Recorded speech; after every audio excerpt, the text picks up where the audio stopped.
مسائل مسائل بہشتی زیور حصہ اول صفحہ نمبر 207 بسم اللہ الرحمن الرحیم۔ یہ ہم قرات کے متعلق نماز میں جو قرات کرتے ہیں اس کے بارے میں ہم کچھ مسائل پڑھ رہے تھے۔ صفحہ نمبر 207 کے شروع میں ہم پڑھیں گے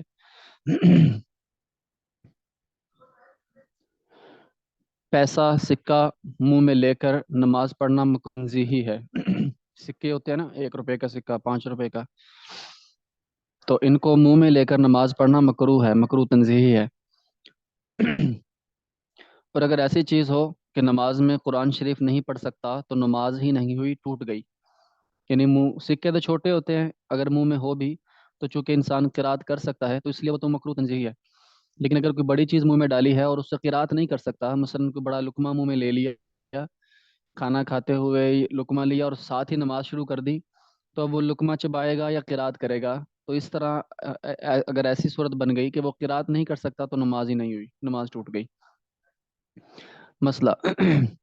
آیتوں اور سورتوں یا سبحان اللہ وغیرہ کو انگلیوں پر یا تسبیح ہاتھ میں لے کر گننا نماز کے اندر مکروہ تنزیہی ہے، خواہ فرض نماز ہو یا نفل ہو۔ اگر گننے کی ضرورت ہو، جیسے صلاۃ التسبیح میں ضرورت ہو، تو انگلیوں کے سرے یعنی پوروں کو دبا کر شمار کرے، یعنی ہر دفعہ ایک پورے کو دباتا جائے اور سب انگلیاں اپنی جگہ سنت طریقے سے رہیں، اس میں کراہت نہیں ہے۔ یہ ہے کہ بعض دفعہ یوں ہوتا ہے نا کہ صلاۃ التسبیح پڑھنی ہے یا کوئی اور صورت جو ہے نا وہ کئی دفعہ پڑھنی ہے، بعض وظائف ہوتے ہیں، اس طرح ہوتا ہے۔ تو صلاۃ التسبیح میں جس طرح تسبیح کو کئی دفعہ پڑھنا ہوتا ہے تو بعض دفعہ یوں کیا جاتا ہے کہ ہاتھ میں تسبیح لے کر وہ اس کو جو ہے نا وہ شمار کرنا آسان ہوتا ہے تو وہ تسبیح لے لیتے ہیں۔ تو اس طرح ہاتھ میں تسبیح لینا یا پوروں پر شمار کرنا، یعنی انگوٹھا ہر پورے پر رکھنا، اگر جتنی دفعہ پڑھنا اور اتنی دفعہ انگوٹھا جو ہے نا آگے چلاتے جانا، تو یہ مکروہ ہے، اس طرح نہیں کرنا چاہیے۔ بلکہ انگلیوں کو دباتا جائے، سنت کے مطابق انگلیاں رکھی ہوئی ہیں، ایک دفعہ پڑھا انگلی کو دبا لیا، دوسری دفعہ پڑھا اگلی انگلی دبا لی، تیسری دفعہ پڑھا اگلی انگلی دبا لی، پھر جب انگلیاں مکمل ہو جائیں پھر دوبارہ سے ایک انگلی اٹھا لی، پھر دوسری انگلی اٹھا لی، پھر تیسری انگلی اٹھانے سے مراد کہ جو دبائی ہوئی تھی وہ دباؤ ختم کر دے، یعنی ایک دفعہ دباتا جائے، 4 انگلیاں ہیں، 3 انگلیاں ہیں، 5 انگلیاں ہیں، اور دوسری دفعہ میں الٹے اسی دباؤ جو دبائی ہوئی تھی انگلیاں ان کو دباؤ ختم کرتا جائے، تو یوں کر کے گنتی شمار کی جا سکتی ہے، اس میں یہ تو مکروہ بھی نہیں۔ لیکن اگر کوئی ایسی خاتون ہو، بوڑھی عورت ہو یا ایسے ہی ہو کہ جو بیچاری اس کو یہ انگلیاں دبانا اس طرح سمجھ نہیں آتا اور اس کو تسبیح ہاتھ میں لے کر اس کی کوئی صورت بن سکتی ہے کہ وہ اس طرح کر سکتی ہے، تو گو وہ مکروہ تنزیہی ہے، لیکن اس کے اس عذر کی وجہ سے انشاءاللہ ہو سکتا ہے کہ اس کو ثواب میں کمی نہ آئے، نماز ہو جائے گی۔ جگہ سے متعلق مسئلہ صرف امام کا بلا ضرورت کسی اونچے مقام پر کھڑا ہونا جس کی بلندی 1 ہاتھ 1.5 فٹ یا اس سے زیادہ ہو مکروہ تنزیہی ہے۔ مکروہ تنزیہی میں یاد رکھیے گا نماز ہو جاتی ہے، دوبارہ پڑھنے کی بھی ضرورت نہیں ہوتی، مکروہ تنزیہی کا یہ مطلب ہے۔ مکروہ تحریمی جہاں پر آئے اس کا یہ مطلب ہوتا ہے کہ وہ نماز دوبارہ پڑھنی پڑے گی، وقت کے اندر اندر دوبارہ پڑھنی پڑے گی۔ تو مکروہ تنزیہی سے نماز ہو جاتی ہے اور دوبارہ بھی نہیں پڑھنی ہوتی، لیکن اس میں ثواب کی کمی آ جاتی ہے، مکروہ تنزیہی کی وجہ سے ثواب پورا نہیں ملتا۔ تو صرف امام اکیلا امام یعنی اونچی جگہ پر کھڑا ہو اور مقتدی سارے اس سے نچلی جگہ پر کھڑے ہوں، تو اس کے بارے میں بیان فرمایا کہ صرف امام کا بلا ضرورت کسی اونچے مقام پر کھڑا ہونا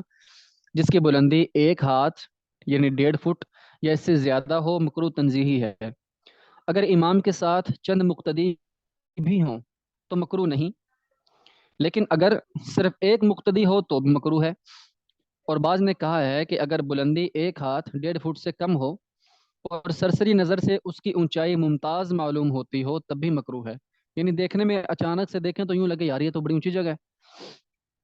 تو اس میں پھر 1.5 فٹ کی بھی قید نہیں ہے، اس سے کم بھی ہو لیکن دیکھنے میں وہ نمایاں نظر آ رہی ہے، تو ایسی صورت میں امام کو یا اس کے ساتھ ایک مقتدی کو اونچی جگہ پر کھڑا ہونا جو ہے نا مکروہ تنزیہی ہے۔ چاہیے کہ برابر کھڑے ہوں، جتنا امام جس جگہ پر کھڑا ہے اتنے ہی لیول پر مقتدی ہوں۔ لیکن اگر پہلی صف ہے مثلا وہ اونچی ہے اور باقی صفیں نیچے ہیں، پھر اس میں کوئی حرج نہیں، کیونکہ امام کے ساتھ جو برابر اس کے کھڑے ہیں وہ ایک نمازی سے زیادہ ہوں گے تو وہ پہلی صف ہے، یا کچھ نمازی ہیں 5 7 نمازی، وہ امام کے ساتھ تو امام کے برابر کھڑے ہیں، باقی نمازی نیچے کھڑے ہیں، فٹ 1.5 فٹ 2 فٹ 10 فٹ بھی نیچے ہوں یا اوپر والی منزل میں ہوں، پھر یہ مکروہ نہیں ہے، پھر نماز میں کوئی مسئلہ نہیں۔ مسئلہ کل مقتدیوں کا، یعنی تمام مقتدیوں کا امام سے بے ضرورت کسی اونچے مقام پر کھڑا ہونا مکروہ تنزیہی ہے۔ ہاں اگر کوئی ضرورت ہو، مثلا جماعت زیادہ ہو اور کافی جگہ نہ رہے تو مکروہ نہیں۔ اسی طرح اگر بعض مقتدی امام کے برابر ہوں اور بعض اونچی جگہ پر ہوں تب بھی جائز ہے۔ جی میں نے عرض کیا نا جس طرح بھی، کہ اگر امام کے ساتھ کچھ نمازی کھڑے ہیں تو پھر خواہ دوسرے نمازی اوپر والی منزل میں چلے جائیں یا تہہ خانے میں چلے جائیں، ہوں امام کے پیچھے پیچھے ہی، تو ان کی نماز میں کوئی مسئلہ نہیں، نماز ہو جائے گی۔ لیکن امام صاحب اکیلے تو کھڑے ہیں ایک جگہ پر اور باقی سارے کے سارے مقتدی اوپر ہیں یا سارے کے سارے مقتدی نیچے ہیں تو پھر یہ مکروہ ہے۔ مسئلہ امام کا محراب میں کھڑا ہونا مکروہ تنزیہی ہے۔ ہاں اگر محراب سے باہر کھڑا ہو مگر سجدہ محراب میں ہو تو مکروہ نہیں، یہ بھی ہے۔ جو مسجد کے جو محراب ہوتے ہیں ان کے بارے میں آتا ہے نا کہ بعض دفعہ علماء کے نزدیک یہ بھی ہے کہ یہ مسجد سے باہر ہوتے ہیں، یعنی جو شرعی مسجد ہوتی ہے اس سے یہ حصہ باہر ہوتا ہے، اس لیے معتکف جو اعتکاف والا ہوتا ہے اس کو بھی منع کیا جاتا ہے کہ تو نے محراب میں نہیں جانا۔ تو اگر امام صاحب محراب میں کھڑے ہو گئے، گویا کہ جن علماء کے نزدیک محراب میں کھڑا ہونا جو ہے نا وہ محراب مسجد میں نہیں ہے، ان کے نزدیک کیا ہوگا کہ بھئی یہ امام صاحب تو مسجد سے باہر کھڑے ہیں اور باقی مقتدی مسجد کے اندر کھڑے ہیں، تو یہ مکروہ ہو جائے گا، گو نماز ہو جائے گی۔ اس صورت میں یہ ہے کہ امام پاؤں کم از کم مسجد کے اندر کر لے، یعنی تھوڑا سا مصلی پیچھے کر لے، تاکہ سجدہ بے شک وہ محراب میں ہوتا رہے، اس کا کوئی مسئلہ نہیں، بلکہ بس کھڑا جو ہے نا مسجد کے اندر ہو تو پھر مکروہ بھی نہیں ہے۔ جیسے اگلے مسئلے میں آ رہا ہے کہ اگر سجدہ کی جگہ پیر سے اونچی ہو، اچھا آگے ہے کہ امام یہ مسئلہ پچھلا، امام کا محراب میں کھڑا ہونا مکروہ تنزیہی ہے۔ ہاں اگر محراب سے باہر کھڑا ہو مگر سجدہ محراب میں ہوتا ہو تو مکروہ نہیں۔ اگلا مسئلہ، اگر سجدہ کی جگہ پیر سے اونچی ہو، جیسے کوئی دہلیز پر سجدہ کر لے، یعنی سٹیپ جو سیڑھی ہوتی ہے اس پر سجدہ کر لے، یا کسی دروازے کی دہلیز پر سجدہ کر لے، تو دیکھو کتنی اونچی ہے۔ اگر ایک بالشت سے زیادہ اونچی ہو تو نماز درست نہیں، اور اگر ایک بالشت یا اس سے کم ہے تو نماز درست ہے، لیکن بے ضرورت ایسا کرنا مکروہ ہے۔ بے ضرورت نہیں ایسا کرنا چاہیے۔ بعض دفعہ یوں ہوتا ہے کہ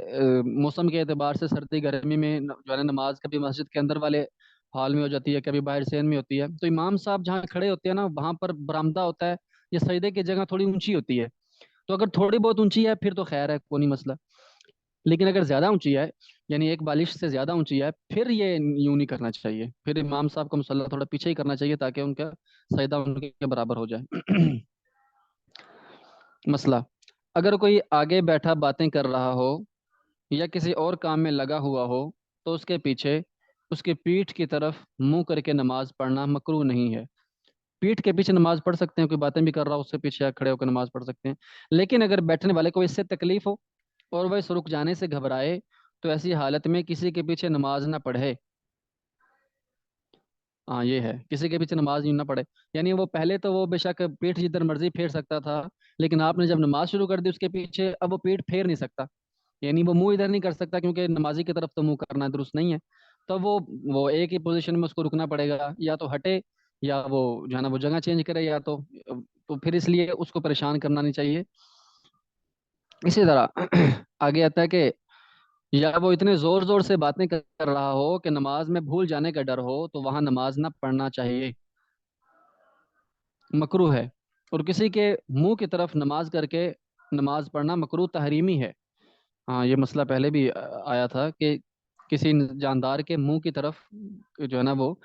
منہ کر کے نماز پڑھنا مکروہ تحریمی ہے۔ مکروہ تحریمی کا کیا مطلب ہے کہ یہ نماز دوبارہ پڑھنی پڑے گی وقت کے اندر اندر۔ میں نے اسی کے ذیل میں میں نے یہ بھی عرض کیا تھا کہ بعض دفعہ جب مسجد میں جب جماعت ہو جاتی ہے تو بعض نمازی پھر اپنی سنتیں وغیرہ ادا کر کے نکلتے ہیں باہر، تو پیچھے نماز پڑھ رہے ہوتے ہیں لوگ،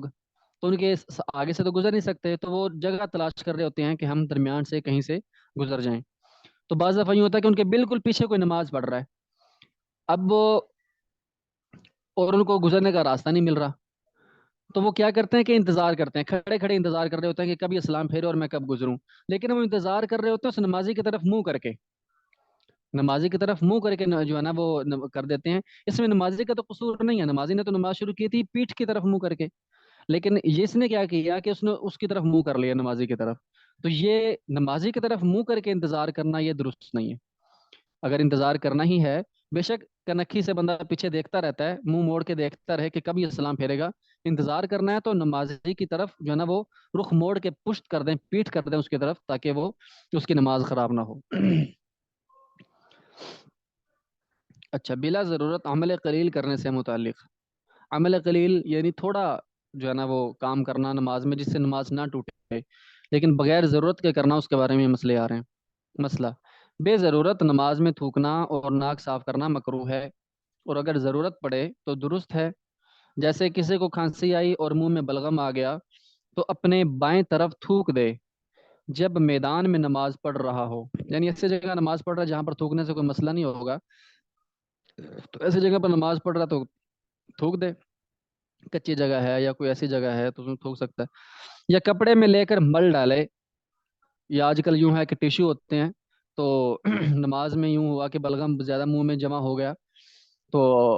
اس میں یہ ہے کہ ایسے آرام سے جو ہے نا وہ ٹیشو نکالے اور اس کے اندر اس کو لپیٹ کر جو ہے نا وہ جیب میں ڈال لے، یا ایک طرف پھینک سکتا ہے تو پھینک دے تاکہ وہ نجاست نہ لگے کسی جگہ پر۔ اگر مسجد ہے تو پھر تو نہیں پھینک سکتے، جیب میں ڈالنا یا اس طرح کرنا جائز ہے۔ یا کپڑے میں لے کر مل ڈالے اور داہنی طرف یا قبلہ کی طرف نہ تھوکے، قبلہ کی طرف بھی نہیں تھوکنا اور دائیں طرف بھی نہیں تھوکنا، بائیں طرف بالکل منہ نیچے ہی کر کے بائیں پاؤں کے ساتھ بس تھوک دینا ہے، اگر نیچے تھوک سکتے ہیں تو۔ مسئلہ: نماز میں کھٹمل نے کاٹ کھایا تو اس کو پکڑ کر چھوڑ دے، یعنی ایک طرف پھینک دے یا پکڑ کر ایک سائڈ پہ کر دے۔ نماز پڑھنے میں مارنا اچھا نہیں ہے، اور اگر کھٹمل نے ابھی کاٹا نہیں ہے تو اس کو نہ پکڑے، بے کاٹے پکڑنا بھی مکروہ ہے۔ کھٹمل عام طور پر جسم پر چڑھ بھی جائے تو وہ کاٹتا اتنی جلدی نہیں ہے، اس لیے جب تک وہ کاٹے نا اس کو جو ہے نا وہ چھیڑنا یا اس کو پکڑنا بھی مکروہ ہے۔ ہاں اگر کاٹ ہی لیا اس نے پھر تو اس کو پکڑ کر اتار سکتے ہیں۔ مسئلہ: فرض نماز میں بے ضرورت دیوار وغیرہ کسی چیز کے سہارے پر کھڑا ہونا مکروہ ہے۔ ہاں سہارا لینا بلا ضرورت جو ہے نا مکروہ ہے ہی۔ اسی طرح اپنے کپڑے یا بدن یا زیور سے کھیلنا یا کنکریوں کو ہٹانا مکروہ تحریمی ہے، البتہ اگر کنکریوں کی وجہ سے سجدہ نہ کر سکے تو ایک مرتبہ ہاتھ سے برابر کر دینا اور ہٹانا درست ہے۔ جی پہلے زمانے میں، نبی کریم صلی اللہ علیہ وسلم کے زمانے میں بھی جو مسجد تھی وہاں پر جو فرش ہوتا تھا وہ کنکریوں کا ہوتا تھا، کیونکہ اس زمانے میں پکا کرنے کا کیا طریقہ تھا زمین کو، وہ تو ہوتا نہیں تھے سیمنٹ، کوئی پلستر کوئی اس طرح کی چیزیں تو تھی نہیں، تو کیا ہوتا تھا کہ وہاں پر کنکر ڈال دیے جاتے تھے۔ تو بعض دفعہ کنکر ایسے بھی ہوتے تھے جو نوکیلے ہوتے تھے، بعض دفعہ تو گول پتھر ہوتے ہیں جس طرح وہ بھی ہوتے تھے انہیں میں، لیکن نوکیلے پتھر بھی بعض دفعہ انہیں میں ہوتے تھے، مکس ہوتے تھے۔ تو سجدہ کرتے وقت اگر تو ایسی جگہ پر سجدہ ہو رہا ہے جہاں پر وہ نوکیلا پتھر ہے اور نقصان ہو سکتا ہے، تو وہ سجدے میں اس کی اجازت ہوتی ہے کہ وہ اس جگہ کو ہاتھ سے ایک دفعہ درست کر لے، ایک ہی دفعہ میں بس ہاتھ پر اچھے سے درست کر کے ہاتھ پیچھے کر لے، ایک سے زائد مرتبہ جو ہے نا اس کو درست نہ کرے، اور پھر یہ اتنی اجازت ہے۔ لیکن اگر سجدہ کرنے کی جگہ بالکل ٹھیک ہے تو پھر بلا وجہ ہاتھ مارنا درست نہیں۔ اسی طرح مسئلہ: نماز میں انگلیاں چٹکانا اور کولے پر ہاتھ رکھنا اور دائیں بائیں منہ موڑ کر دیکھنا یا اوپر کی طرف آنکھیں اٹھا کر دیکھنا، یہ سب مکروہ تحریمی ہے۔ انگلیاں چٹک چٹک کرنا، اٹھتے ہوئے جان بوجھ کر انگلیاں ایسی پوزیشن میں رکھنا کہ اٹھتے ہوئے ان کے اوپر زور آئے اور انگلیاں چٹکنے لگیں، انگلیوں سے آوازیں آنے لگیں، پھر اس کو ہم پنجابی میں کہتے ہیں نا کڑاکے نکالنا، تو یہ قصدن جان بوجھ کر نکالنا یہ مکروہ ہے۔ خود بخود نکل آئے، خود بخود اٹھتے بیٹھتے ہاتھ لگا نکل گئے، وہ ایک الگ بات ہے، جان بوجھ کر ایسی پوزیشن میں ہاتھ نہیں رکھنے چاہیے۔ البتہ اگر کنکھیوں سے کچھ دیکھے اور گردن نہ پھیرے تو اس طرح کرنا مکروہ تو نہیں، لیکن بلا ضرورت شدیدہ ایسا کرنا اچھا نہیں ہے۔ ہاں کسی ضرورت کی وجہ سے دائیں بائیں دیکھنا پڑ گیا، مثلا گھر میں بچے ہیں اور کوئی یوں لگ رہا ہے کہ بچہ کسی ایسی جگہ پر ہے جہاں پر اس کو نقصان ہو سکتا ہے، مثلا پنکھے کے قریب جا رہا ہے یا کوئی ایسی چیز ہے جہاں پر وہ ہاتھ مار سکتا ہے، تو کوئی خاتون یا مرد نماز پڑھ رہا ہے تو وہ کنکھی سے بغیر منہ موڑے جو ہے نا اس کو دیکھ سکتا ہے کہ یہ بچہ کہیں ادھر تو نہیں جا رہا، تو اس طرح مطلب ضرورت ہوتی ہے وہ دیکھ سکتا ہے، لیکن بغیر ضرورت کے دائیں بائیں دیکھنا مکروہ ہے۔ مسئلہ، نماز میں انگڑائی لینا مکروہ تنزیہی ہے۔ مسئلہ، نماز میں چار زانوں بیٹھنا مکروہ تنزیہی ہے۔ چار زانوں کسے کہتے ہیں؟ جسے ہم کہتے ہیں نا چونکڑی مار کر بیٹھنا، یہ چوکڑی مار کر بیٹھنا یہ مکروہ تنزیہی ہے۔ جبکہ پیر کھڑے رکھ کر بیٹھنا یا کتے کی طرح بیٹھنا مکروہ تحریمی ہے۔ ہاں یہ تو ہے ہی مکروہ تحریمی، یعنی گھٹنے کھڑے کر دیے اس طرح بیٹھنا ہی مکروہ ہے۔ ہاں دکھ بیماری کی وجہ سے جس طرح بیٹھ سکے بیٹھے، اس وقت کچھ مکروہ نہیں ہے، وہ تو پھر بیماری آ گئی نا، پریشانی۔ مسئلہ، سلام کے جواب میں ہاتھ اٹھانا اور ہاتھ سے سلام کا جواب دینا مکروہ تنزیہی ہے، اور اگر زبان سے جواب دیا تو نماز ٹوٹ گئی۔ ہاں ہاتھ کے اشارے سے سلام کا جواب دیا تو نماز ٹوٹی تو نہیں، لیکن یہ مکروہ ہے۔ زبان سے جواب دے دیا تو نماز ہی گئی۔ مسئلہ، نماز میں ادھر ادھر سے اپنے کپڑے کو سمیٹنا اور سنبھالنا کہ مٹی نہ لگنے پائے مکروہ تحریمی ہے۔ ہاں جی، حضرت صاحب نے لٹھا پہنا ہوا ہے اور نماز پڑھتے ہوئے کبھی پیچھے سے اس کو دامن کو سمیٹ رہے ہیں، کبھی آگے سے سمیٹ رہے ہیں کہ کہیں نیچے نہ ہو جائے اور استری نہ خراب ہو جائے یہ وہ، تو ایسی صورت میں نماز ہی مکروہ تحریمی ہو جائے گی۔ اگر زیادہ کریں گے تو نماز ہی مکروہ تحریمی ہوگی، دوبارہ پڑھنی پڑے گی۔ مسئلہ، اگر نمازی کے سامنے قرآن شریف ہو یا تلوار لٹکی ہو تو اس کا کوئی حرج نہیں ہے۔ جی، اس میں بھی ہے کہ بعض وہ قرآن پاک سامنے ہے تو نماز اگر پڑھ لی تو اس نیت سے تو نہیں بندہ کرتا نا کہ قرآن پاک کو سجدہ کر رہا ہے، سجدہ تو اللہ پاک کو کیا جاتا ہے، اس لیے اگر یہ سامنے ہوں بھی تو نماز ہو جاتی ہے، نماز کا کوئی مسئلہ نہیں۔ کفار کے ساتھ تشبہ سے تعلق، یعنی کچھ ایسی چیزیں جو کفار کرتے ہیں ان سے مشابہت نہ ہو تو ایسی صورت میں بھی نماز نہیں پڑھنی چاہیے۔ کیا ہے جی مسئلہ، نماز میں ایسے تنور کی طرف کو منہ کرنا جس میں آگ جل رہی ہو، یا بھٹی کی طرف کو منہ کرنا جس میں آگ ہے، یا کوئی اور ایسی چیز آگے ہو جس کو کافر پوجتے ہیں، مکروہ ہے۔ اور اگر چراغ یا قندیل یا موم بتی کی طرف منہ کیا تو مکروہ نہیں ہے، کیونکہ ان کی وہ عبادت نہیں کرتے، وہ ان میں آگ تو ہوتی ہے لیکن اس کی وہ عبادت نہیں کرتے، انہوں نے عبادت کے لیے تنور نما بڑے بڑے جو ہے نا وہ بنائے ہوتے ہیں، پھر اس کی وہ عبادت کرتے ہیں۔ مسئلہ، اگر بجلی یا گیس کا ہیٹر نمازی کے سامنے ہو تو مکروہ نہیں ہے، جائز ہے، کیونکہ اس کی وہ عبادت نہیں کرتے۔ اچھا جی، جماعت کے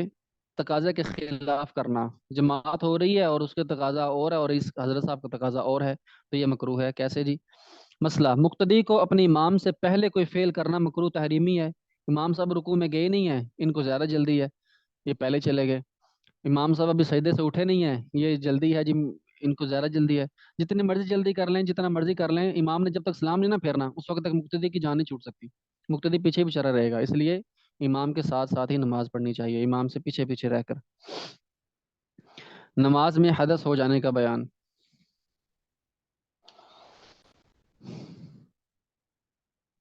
اچھا ایک مسئلہ پچھلا رہ گیا، مسئلہ، مقتدی کو جب کہ امام قیام میں قرات کر رہا ہو کوئی دعا وغیرہ یا قرآن مجید کی قرات کرنا، خواہ سورۃ فاتحہ ہو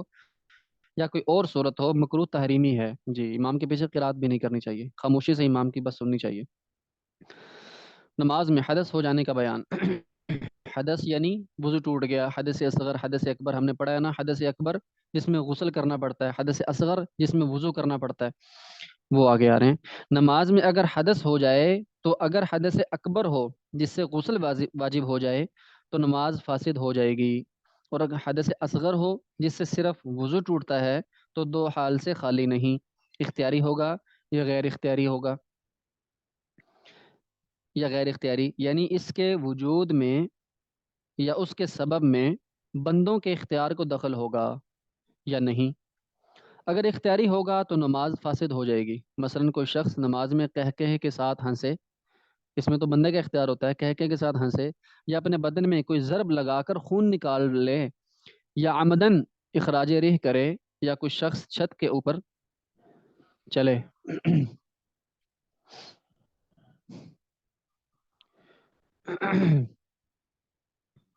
جی، یعنی نماز کے اندر جان بوجھ کر کہکا لگا دیا، نماز کے اندر ہوا خارج کر دی جان بوجھ کر،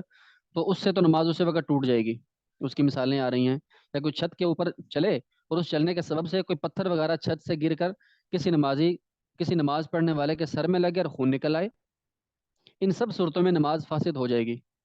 یعنی بندوں کی طرف سے ہو، خواہ خود اس نمازی کی طرف سے ہو، خواہ کسی اور بندے کی طرف سے وہ کوئی اگر سبب پایا گیا جس سے وضو ٹوٹ گیا، تو اس صورت میں اسی وقت نماز ٹوٹ جائے گی. اس لیے کہ یہ تمام افعال بندوں کے اختیار سے صادر ہوتے ہیں، اور اگر بے اختیاری ہوگا تو اس میں دو صورتیں ہیں: یا نادر الوقوع ہوگا جیسے جنون، بے ہوشی یا امام کا مر جانا وغیرہ، یا کثیر الوقوع جیسے خروج ریح یعنی ہوا کا نکلنا، پیشاب، پخانہ، مزی وغیرہ. بس اگر نادر الوقوع یعنی جن کا پائے جانا بہت کم ہوتا ہے، جیسے وہ ابھی گزری ہیں مثالیں جنون، بے ہوشی، اگر وہ پائی جائیں تو نماز فاسد ہو جائے گی. کوئی انسان نمازی میں ہی پاگل ہو گیا، نماز میں اس کو جنون طاری ہو گیا، تو یا امام صاحب فوت ہو گئے، تو سب مقتدیوں کی نماز اسی وقت ٹوٹ جائے گی، نماز ہی ختم ہو جائے گی. اور اگر نادر الوقوع نہ ہوگا تو نماز فاسد نہ ہوگی، بلکہ اس شخص کو شرعاً اختیار و اجازت ہے کہ اس حدث کو رفع کرنے کے بعد اسی نماز کو پورا کر لے، اور اسی کو بنا کرنا کہتے ہیں. یعنی نہ تو وہ جو سبب ہے نا وضو ٹوٹنے کا سبب، نہ تو وہ بندوں کی طرف سے تھا، اور تھا بھی ایسی چیز کہ جو اکثر پیش آتی رہتی ہے، جیسے ہوا کا نکلنا، پیشاب، پخانا انسان کرتا ہی رہتا ہے. تو ایسی چیز بندوں کی طرف سے نہیں، بلکہ خود ہی اس کو اچانک سے ہی اس کی ہوا نکل گئی، اس کو پتہ ہی نہیں چلا کہ وہ کیا ہوا جی، اچانک سے وہ ہوا اور ہوا نکل گئی. تو ایسی صورت میں یہ ہے کہ اس کی نماز اسی وقت ٹوٹے گی نہیں، بلکہ اس کو اس چیز کی شریعت اجازت دیتی ہے کہ وہ خاموشی سے جائے، وضو کرے، اور وضو کرنے کے بعد واپس آئے اور وہیں سے نماز شروع کر دے جہاں سے اس کا وضو ٹوٹا ہے. اس کو کہتے ہیں بنا کرنا، نماز میں بنا کر لے. لیکن اگر نماز کا اعادہ کرے یعنی شروع سے پڑھے تو بہتر ہے. ہاں بہتر اسی میں ہے، کیونکہ اس میں سو کمی بیشی رہ جاتی ہے، مسائل کا پتہ نہیں ہوتا بعض دفعہ، یا مسائل کا پتہ بھی ہو کوئی کوتاہی ہو جاتی ہے، تو بہتر یہ ہے کہ نماز شروع سے پڑھ لے. بنا کرنے کی صورت میں نماز فاسد نہ ہونے کی چند شرطیں ہیں، یعنی چند شرطوں کا خیال کریں گے پھر نماز نہیں ٹوٹے گی. وضو کر کے آ کے دوبارہ وہیں سے شروع کر سکتے ہیں، لیکن وہ شرطیں کیا ہیں وہ پائی جائیں تو پھر ہے. کسی رکن کو حالت حدث میں ادا نہ کرے، یعنی جس وقت اس کا وضو ٹوٹا ہے نماز میں، وہ اسی وقت جو ہے نا وہ وضو کرنے کے لیے چلا جائے اسی پوزیشن میں. لیکن اگر اس نے اس وضو ٹوٹنے کی حالت میں ہی اس رکون کا پورا کر دیا، مثلا رکوع میں تھا، رکوع میں اس کا جو ہے نا وضو ٹوٹ گیا، وضو ٹوٹتے اسی حالت میں جائے گا تو ٹھیک ہے. لیکن اگر اس نے کیا کیا کہ وہ رکوع میں تو وضو ٹوٹا اس کا، لیکن وہ سمی اللہ لمن حمدہ کہہ کر کھڑا ہو گیا اور پھر جا کر اس نے وضو کے لیے گیا، تو اب یہ نماز نہیں ہوگی، کیونکہ اس نے جو کھڑا ہونے والا کام کیا نا وہ بغیر وضو کے کیا. اسی طرح نمبر 2، کسی رکن کو چلنے کی حالت میں ادا نہ کرے. مثلا جب وضو کے لیے جائے یا وضو کر کے لوٹے تو قرآن مجید کی تلاوت نہ کرے، اس لیے کہ قرآن مجید کا پڑھنا نماز کا رکن ہے. جی سورہ فاتحہ پڑھ لی تھی، وضو ٹوٹ گیا، اب اس نے وضو کرنے کے لیے جانا ہے، تو جاتے ہوئے اس نے سورہ اخلاص پڑھنی شروع کر دی، یا وضو کر کے واپس ابھی آ رہا تھا، ابھی نماز والی جگہ پر دوبارہ اس نے شروع نہیں کی تھی کہ راستے میں اس نے قرات شروع کر دی، تو اس کی نماز ہی نہیں ہوئی. نمبر 3، کوئی ایسا فعل جو نماز کے منافی ہو نہ ہو. اچھا، کوئی ایسا فعل جو نماز کے منافی ہو نہ کرے، نہ کوئی ایسا فعل کرے جس سے بچنا ممکن ہو. یعنی وضو کرنے کے لیے جا رہا ہے، کسی سے باتیں نہ کرے، کیونکہ نماز میں باتیں کرنے سے کیا ہوتا ہے، نماز ٹوٹ جاتی ہے. تو اس لیے وضو کرنے کے لیے جا رہا ہے، خاموشی سے جائے اور وضو کرے، اور وضو کر کے فوراً آ کے جو ہے نا وہ نماز شروع کر لے. نمبر 4، حدث کے بعد بغیر کسی عذر کے ایک رکن ادا کرنے کے بقدر توقف نہ کرے، بلکہ فوراً وضو کے لیے جائے. ہاں اگر عذر سے دیر ہو جائے تو مذائقہ نہیں، مثلا صفیں زیادہ ہوں اور خود پہلی صف میں ہو اور صفوں کو پھاند کر آنا مشکل ہو، تو اس صورت میں اگر آنے میں ایک رکن کے بقدر تو دیر لگ جائے کہ مشکل سے صفوں سے نکل کر آئے تو مذائقہ نہیں. جی کسی عذر سے دیر ہو گئی ایک رکن کے بقدر پھر تو خیر ہے، لیکن اگر عذر کے بغیر ہی وہاں پر کھڑے ہو کے اس نے وضو کیا اور وضو کرنے کے بعد رومال شریف سے اور اس نے جو ہے نا وہ اپنا وضو کا پانی صاف کرنا شروع کر دیا یا تولیے سے صاف کرنا شروع کر دیا، کھڑا ہے اطمینان سے پھر آئے، تو ایسے صورت میں اس نے ایسا کام کیا ہے کہ جو بلا عذر ہے، کہ مجبوری نہیں تھی اس کام سے، تو اس کی وجہ سے اس کی نماز ٹوٹ جائے گی وہیں پر.